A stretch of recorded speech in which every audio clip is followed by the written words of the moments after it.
ginagawa mo dito? Umalis na nga kami sa bahay namin, di ba? Iniwan ko na lahat. Ano pa bang gusto mo sa amin? Wala ka na makukuha.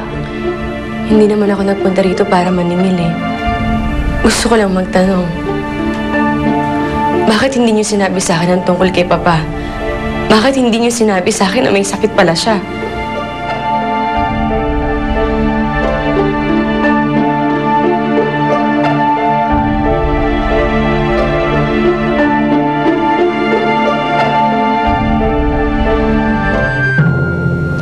Kitok, mukhang ninanakaw ng mga magnanakaw ang gamit ni Odessa. Siguradong inuubos na nila. Eh, anong gagawin mo? Manika ka lang naman. Tiktak!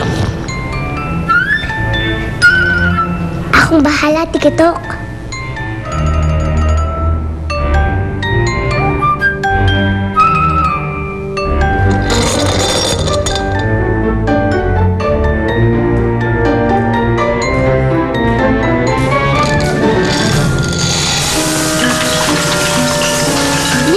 Mga magnanakaw! Alay ka dito! Yuhu! Oh, ba't may bata dito? Hindi ko alam. Kanina wala pa yun eh. Huli natin. Pak. Hoy!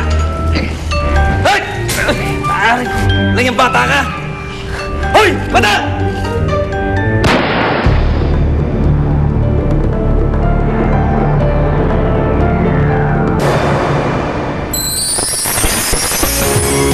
Pinagbawalan kami ni Victor na ipaalam sa'yo tungkol sa sakit niya. Nasaan si Papa? Gusto ko sana siyang makita eh. Huwag ka maingay. Baka magising siya. Siya po ba si Odessa? Oo. Mama, patawarin mo ako. Julian! Ano nangyari sa'yo? Natupad ko na po ang mission ko. Kailangan ko na po kayong iwan. Kailangan ko po lumakbay para tumulong po sa mga ibang tao. Paano mahal ko, Manika? Ate, nasa na ibang field trip ko. Anak, kailangan pamalengke. Diyos, sorry. Hindi ako ng pamasahe. Wala man lang nag-thank you. Thank you po. Ay, Bata Manika. Ale, gising! Bawal ka po matulog dyan!